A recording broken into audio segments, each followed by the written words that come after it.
Bonjour les Verseaux et bienvenue sur Parole d'Oracle. Je vous retrouve pour votre guidance trimestrielle des mois d'août, septembre et octobre 2023. Donc à travers cette guidance, j'identifie pour vous qui êtes Verseau en signe solaire ou en signe ascendant le défi que vous aurez à relever au cours de ces 3 prochains mois, avec de ce côté-ci vos forces, vos atouts, ici les plus les difficultés, ce qu'il faudrait retravailler, ce qu'il en résulterait. Et ensuite, à l'aide des arcanes majeures du tarot pré-raphaélite et des chakras de l'oracle indigo, des cartes chakras, je vous donne des conseils en lithothérapie. Et je terminerai par une partie un peu plus prédictive, famille, amour, amis, avec l'oracle d'Hildegarde. Alors, dans un premier temps, on va identifier pour vous, les Verseaux, quel est le défi que vous aurez à relever au cours de ces mois d'août, septembre, octobre 2023. Quel est l'enjeu majeur pour vous qui êtes Verseau, ascendant Verseau? Quelles seront vos forces dans cette situation? Quelles seront vos fragilités, les choses à travailler? Ce qu'il en résulterait pour vous, les Verseaux. Allez, quelle est la parole de l'oracle pour vous, les Verseaux? Alors, on a la libération et on a le 9 d'air. Eh bien, dites donc, ça fait 2 fois, voilà, on approche d'une fin, d'une rupture, d'un moment de grande transition. Je pense que, vous voyez, la libération, c'est l'arcane sans nom. Donc là, il est question de passer à autre chose, de couper une situation, des liens dans une situation plutôt, de faire table rase sur le passé, de renaître en fait, et d'entamer un changement radical, voire même une révolution. Vous voyez, c'est comme si vous aviez atteint ici un point de non-retour. Donc ça peut vouloir dire bon, ben là je suis soulagée si je quitte cet emploi, je suis soulagée si je quitte ce lieu, cette personne, etc. Donc on veut changer du tout au tout, mais vous voyez, avec le 9 d'air, on n'est pas encore sur du 10. Donc on sent qu'on doit le faire, que c'est peut-être bon d'aller dans cette direction-là. Néanmoins, ici, c'est une situation angoissante parce que avec le 9 d'air, on peut paniquer, on gamberge, parfois même on pourrait s'en vouloir, voyez, et ça peut vous provoquer un stress, une inquiétude, une incertitude au niveau de votre prise de décision. Donc il y a ces peurs-là qui vous dites, bon, peut-être finalement là, vous vous attendez un petit peu à ce que ça se termine, mais de là à dire ça doit être terminé, il vous manque une épée de plus, vous voyez. Et cette épée, c'est le 10 d'air, et là, en fait, on est allé vraiment jusqu'au bout. Bon, avec le 9 d'air, normalement, enfin, on aurait pu s'arrêter, on peut s'arrêter là, mais vous vous posez beaucoup de questions, et du coup, vous perdez peut-être de vue le sens des choses. Et je pense que vous avez peur de vous en vouloir, de ne pas avoir suffisamment attendu, de ne pas être certain. Et donc, on est dans une situation de confusion intérieure. Donc, ça vous empêche là d'acter quelque chose. Alors, on va voir dans quel domaine ça se déroule, cette situation-là. Et pour cela, j'utilise l'oracle indigo de Joël Agoulon-Petot. Alors, pour vous, les Verseaux, sur cette période août, septembre, octobre 2023, au niveau de votre défi, quel est le contexte de ce défi, quelles sont vos forces dans cette situation, vos difficultés et qu'est-ce qu'il en résulterait pour vous, les Verseaux en signe solaire, les Verseaux en signe ascendant. Quelle est la parole de l'oracle? Alors, on a le commerce. Avec le commerce, on voit que il y a un cheminement à faire. Et c'est vrai que, vous voyez, là, ces commerçants qui sont itinérants, ils prennent des choses, des invendus. Vous voyez, ils ont les choses du passé qu'ils maintiennent encore, qu'ils déplacent encore, qu'ils transportent encore. Et ça fait référence aussi à ceux qui, du passé, que vous faites encore suivre. Vous voyez que vous traînez les casseroles du passé, on peut l'apparenter à ça. Et donc, il y a une sorte de cheminement là que vous mettez en place et qui vous fait prendre conscience d'un certain nombre de choses. Et en fait, on sent que vous êtes sur le chemin de la libération. Maintenant, voilà, ces valises-là, à voir si ce sont les vôtres ou pas. Ou est-ce que vous portez des choses transgénérationnelles ou des choses même dans les générations avec lesquelles vous vivez qui ne vous appartiennent pas. Donc, cette carte vous invite à vous défaire de cette charge-là qui ne vous incombe pas et à vous de vous consacrer à ce qui vraiment vous concerne et ce sur quoi vous pouvez agir. Parce que, si vous voulez, on n'arrive pas à aboutir quand on trimballe les valises des autres parce qu'on ne peut pas résoudre les problèmes à leur place. Donc, autant prendre les siens et faire en sorte de régler ça, ce qu'on peut régler soi, de s'y atteler. Allez, vos forces dans cette situation, les Verseaux. Vos atouts. Points forts. Vos difficultés. Vos fragilités. Les écueils à éviter.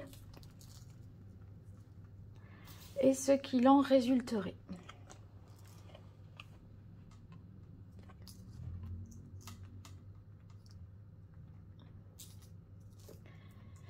Voilà. Alors, ensuite, je vais avoir des compléments d'informations avec l'oracle Indigo sur chaque atout et difficulté, vos forces, vos atouts dans cette situation, points forts, fragilité, difficulté, écueil à éviter et ce qu'il en résulterait.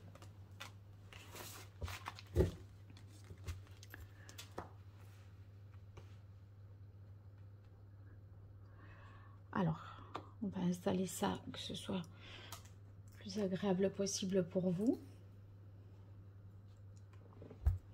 Allez, ça tient bien comme ça. Alors, ici, on a le diable dans vos atouts. Donc, avec le diable, on sent qu'on est en mesure de dominer ses peurs, peut-être, ou bien de se défaire de ce qui vous enferme et qui vous lie. Vous voyez, vous avez certainement des dépendances, hein, puisqu'il est question d'avoir à se libérer, et vous êtes en mesure de vous défaire de cela et de suivre vraiment vos désirs. Donc, si vous voulez, le diable, dans votre situation, il vous force à voir votre propre responsabilité dans ce qui vous enchaîne et dans ce qui vous lie d'un point de vue matériel et émotionnel. Et si vous êtes dans cette situation, eh bien, il vous dit, charge à toi, ne tient qu'à toi, deux. On n'est pas obligé de transporter les valises des autres, voyez. Donc, à un moment, vous les posez, tant pis si l'autre ne les a plus. Vous n'avez pas à les lui porter. Voilà, là, c'est la prise de conscience que vous pouvez le faire. Ben ça, c'est encore un arcane majeur, on a l'étoile. On sent bien que vous êtes en train de trouver votre voie, de vous sentir de plus en plus à votre place. En tout cas, vous avez les capacités pour. Et puis, ici, on est sur quelque chose qui est de l'ordre de l'espérance, de la guérison, de l'amélioration de votre santé, de votre bien-être. Parce que l'étoile, quand elle est ici bien aspectée, c'est que on ressent un bien-être, on va vers son idéal et on a des actes qui sont conformes à sa nature profonde. Et l'étoile, ça nous libère du doute. Vous êtes encore 9 d'épée dans je réfléchis, j'analyse, j'étudie, je suis pas sûre ou sûre. Le 5 d'air. 5 d'air dans les difficultés, c'est, enfin justement, c'est dans vos atouts. Et tant mieux que ça soit là, parce que c'est une carte, justement, qui dit que ben, vous n'allez plus être dans une situation là de difficulté. Vous avez cette capacité ici à, je sais pas, ne pas, comment dire, sortir de cette relation toxique, sortir d'une manipulation, mettre les choses à plat pour réparer quelque chose. Et en fait, vous êtes en mesure de renoncer, à mon avis, à un certain nombre de choses et vous vous dites, mais ça m'est égal en fait, c'est pas grave. Vous vous êtes accroché peut-être à des choses qui, aujourd'hui, vous paraissent moins prioritaires, moins importantes. Alors, on a la carte de la nuit qui nous parle d'événements lointains, de choses dans le futur qui se mettent en place aujourd'hui. Mais vous voyez, la nuit, en fait, c'est comme si vous anticipiez ce que la suite pourrait être si vous vous étiez libéré d'eux. La carte de la nuit sous la carte de l'ego, ça fait quand même penser à la sexualité, au fait peut-être en tout cas que la sexualité et le fait de ce que ça vous procure, ça pourrait vous permettre je sais pas, de passer à autre chose, de voir, d'avoir une nouvelle lecture d'une même situation. En tout cas, vous interrogez sur la sexualité, ça peut vous faire avancer. Voilà. Alors ici, on a la carte de la fécondité et la carte danger-peur. Alors, la carte de la fécondité, ça signifie que la suite est féconde, est heureuse. C'est pas stérile ce qui vient à vous. Donc, il y a des choses qui vont s'enchaîner, que vous aurez certainement souhaité, mis en place. En tout cas, ça porte ses fruits.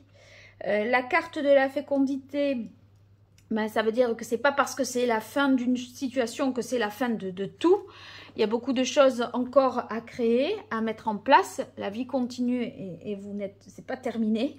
Il y a quelque chose en devenir, quelque chose qui se met en place sur ces 3 mois et qui est en devenir, qui est peut-être, voilà, par rapport à la fin de l'année, certainement, hein. Enfin, c'est quelque chose qui s'ancrera peut-être dans la réalité à la fin de l'année, mais là, vous construisez déjà la suite. En tout cas, vous en avez cette capacité et c'est ce qui pourrait favoriser le fait que vous vous libériez vraiment.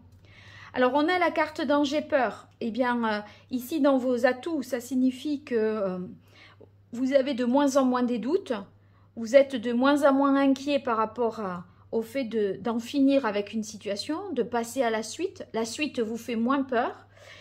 Parce que, ici, soit vous vous fiez à votre intuition, soit vous vous sentez protégé dans ce choix, soit vous avez une prise de conscience et une meilleure connaissance des choses qui vous permet finalement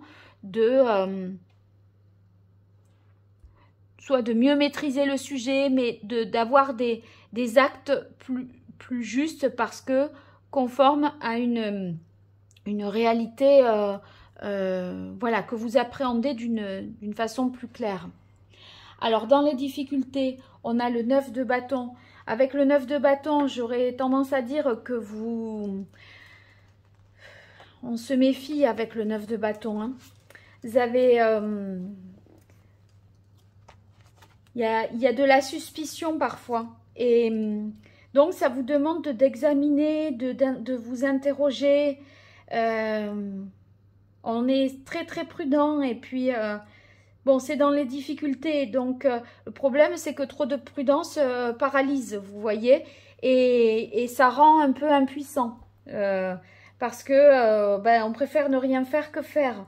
Donc, du coup, ben, soit on fuit, c'est la fuite. On ne fait rien, l'inertie, vous voyez, alors que c'est surmontable. Mais vous avez tellement de prudence que ça se traduit en appréhension et en immobilisme d'une certaine manière. Et c'est vrai qu'avec le chevalier d'air dans les difficultés, on a du mal à dire, on revient facilement sur sa décision. Voyez, on dit oui, puis mais, oui, mais en fait non, ou non, mais en fait oui. C'est pas clair, tranché, net d'emblée. Donc, on est dans un entre-deux, on se positionne pas, ou on fait des va-et-vient. Le chevalier d'épée, dans les difficultés, il n'arrive pas bien non plus à se défendre, vous voyez. Il peut soit rejeter la faute sur l'autre, soit pas réussir à se justifier. Vous pouvez aussi être attaqué sans preuve. Vous voyez, il y a des choses de cet ordre-là qu'il va falloir éviter. Et c'est vrai que la justice est dans les difficultés. Donc, quand je viens de dire attaquer sans preuve, vous voyez, il y a des choses qui manquent d'objectivité, de justesse également. Et puis, surtout, on a du mal à voir les deux parties d'une situation dans la prise de décision. On a une vision peut-être un peu tronquée de la réalité, où on voit sous un certain angle et ça manque d'équilibre. Soit on ne se met pas suffisamment à la place de l'autre, soit on ne voit pas la situation dans son ensemble, c'est compliqué. Donc la vision est troublée. On a du mal à y voir clair en fait. Et puis j'aurais tendance à dire qu'il y a même un sentiment un peu d'être étouffé ou de s'étouffer dans cette situation. On voudrait partir, faire de la place. C'est comme si on se sentait enfermé et puis un peu retenu. Hein. La carte des nouvelles, vous manquez peut-être d'informations ou dans une énergie difficile, ça pourrait être que il y a des choses du passé qui remontent à la surface et c'est peut-être la dimension qui vous manquait. Vous voyez, ça peut être des secrets de famille qui peuvent être révélés ici aussi, mais bon, on s'y attendait pas, donc on pouvait pas avoir une vision, on peut pas avoir une vision peut-être très juste. Du coup, si vous avez des doutes, n'attendez pas que les choses viennent à vous. Posez de manière claire, précise les questions pour avoir les réponses. Vous avez besoin de réponses là. Vous voyez, il y a quand même, je parlais du transgénérationnel avec le commerce, il y a la carte des nouvelles, il y a peut-être des secrets de famille. Mais posez la question, est-ce qu'il y a quelque chose que j'aurais à savoir que l'on ne m'a jamais dit? Plutôt que de dire on ne me dit rien, mais demandez ce qu'on devrait peut-être vous dire. Voyez, je pense que ça vous aiderait à couper quelque chose.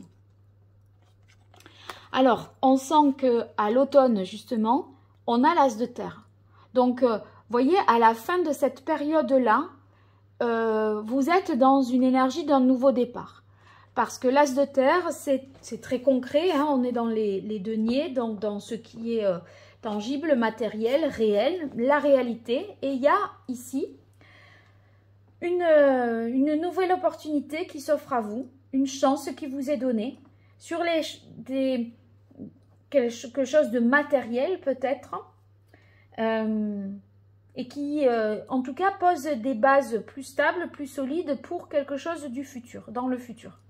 Donc on est sur une fin ici et un nouveau départ par la suite. Donc la fin, le fait de trancher et de se couper des liens toxiques, des liens transgénérationnels, de quelque chose de cet ordre-là, eh bien, vous saurez davantage. En tout cas, vous serez en mesure de vous relancer et de repartir sur quelque chose de nouveau. Vous aurez une réponse concrète. Et cette réponse, si vous voulez, c'est une chance qui vous mène à quelque chose de prospère, d'abondant et de meilleur. Mais c'est à l'automne. Donc, en août, vous faites tout ce travail-là. À l'automne, je pense que, voilà, à un moment, demandez à savoir. Demandez à comprendre. je crois que c'est ça qui va être fécond pour vous. Alors, j'utilise à présent les arcanes majeurs du tarot pré-raphaélite pour voir quel est, elle est juste tombée, quel est le meilleur conseil pour vous, les Verseaux, par rapport à ce défi. Alors, regardez, voilà. C'est de nouveau l'arcane sans nom et les amoureux. Donc, le conseil, c'est que l'arcane sans nom, elle vous dit, à un moment, il faut, comment dire, accepter de passer à autre chose. Parce que résister, là, ça ne sert à rien. Et avec les amoureux, je pense que c'est vraiment écouter votre cœur, laissez parler votre cœur, dites les choses avec le cœur. Pour se défaire, là, des mauvaises bases et de devenir finalement vous-même, de vous retrouver dans votre identité. Il y a quelque chose à lâcher. Parce que là, ce n'est pas votre identité, vous faites avec les charges des autres, le passé des autres. Et le passé des autres, vous aurez certainement à en savoir davantage et à comprendre. Les choses sont ainsi parce qu'on ne vous a certainement pas tout dit. Mais demandez ce que vous avez à savoir. Et ici, on vous dit, abandonnez l'ancien pour accueillir finalement le nouveau et faites-le, ce choix-là, comme étant un choix de cœur. Voyez, avec la carte des amoureux. Donc, il y a des façons de faire ou de penser, des habitudes que vous avez qui vous enferment en fait. Parce que